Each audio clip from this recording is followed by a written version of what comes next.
So, in South Africa, I remember watching a podcast of McG interviewing the father of Elon Musk, one of the most richest men in the world, Elon Musk. His father was interviewed by the great legendary McG.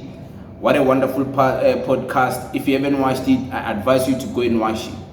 So Elon Musk's father is a white person. So McG asked Elon Musk's father, why do you think white people as a minority were able to colonize the majority black people? And then he ducked the question, he didn't answer it. But Panyaza answered it. And he answered it the way I was expecting Elon Musk's father to answer it. But maybe because he's white, he was mincing his word because he didn't want to come across as racist. But yeah, I agree with what Panyaza is saying. But of course, this is what Panyaza had to say about that question.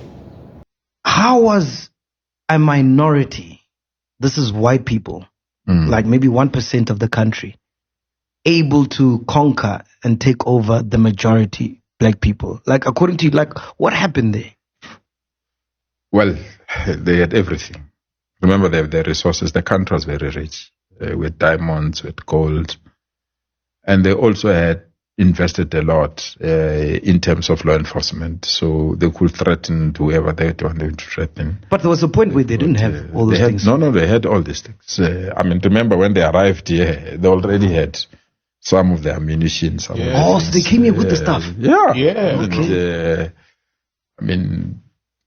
There's the history shows that they had weapons to take the wealth of the country, the cattle, everything that they felt that they should take. That's how they took the land or stole the land, depending on the platform that you come from.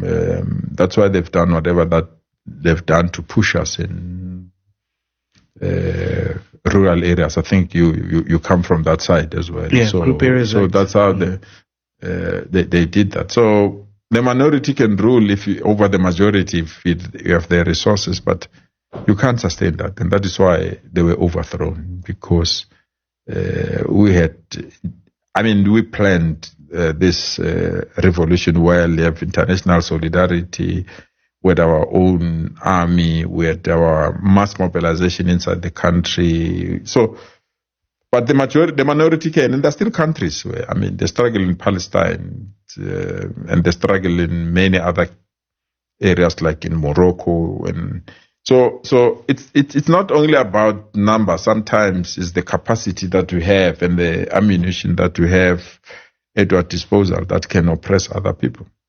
And how are they still in charge? Is it just the mere fact that they own the financial, they own like all the big companies, they're in charge of the money, basically? To me, it's an indictment on our commitment to change the balance of forces in our country. And I was saying this in one meeting with those that we share ideas, that which product can we be proud in the market?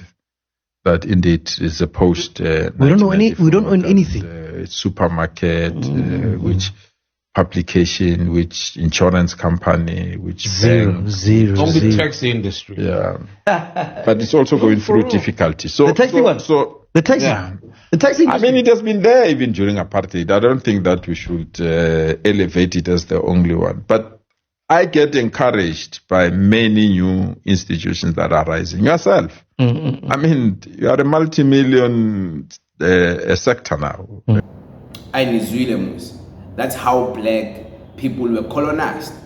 So these people, the white people, the settlers, they came into Africa with resources. When they say ammunition, they mean with guns, with bombs, and with just the military equipment for them to get what they want. Of course, they didn't just come here and just didn't know what they were doing. They had planned this, because remember, if you read the history, people have been coming to Africa.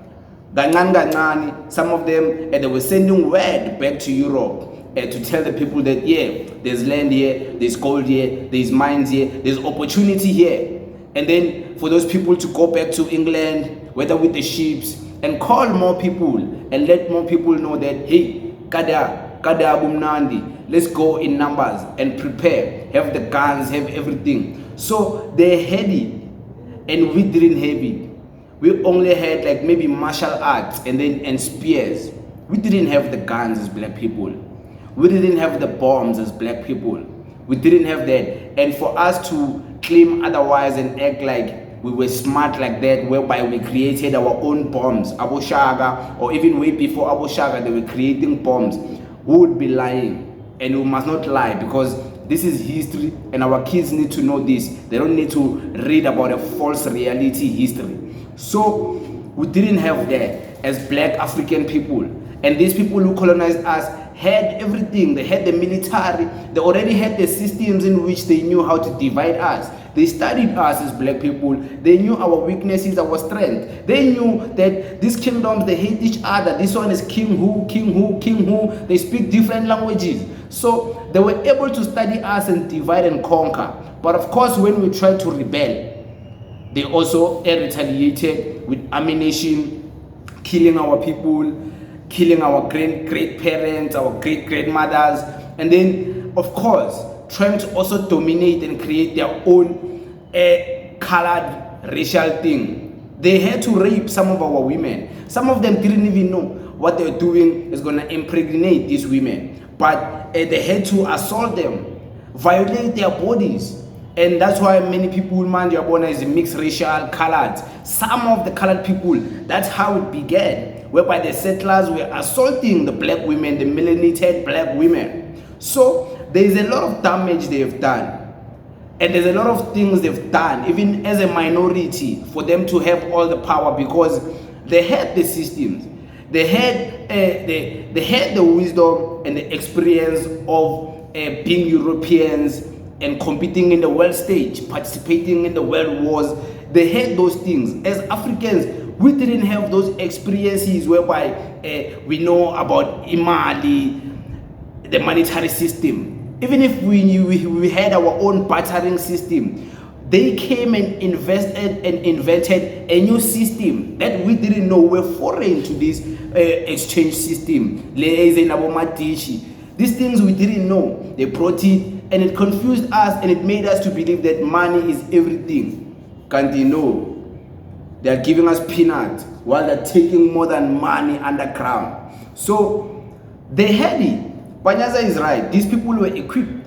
They were armed. They were ready to take it. They didn't come here to play. They were ready to colonize. That was their mission. They were here to come in to colonize. So it is what it is, man. We can't run away from there. All we can think about is, where do we go from here? Where do we go from here? Where do we go from here? P.O, man, is a top dog. But thank you very much.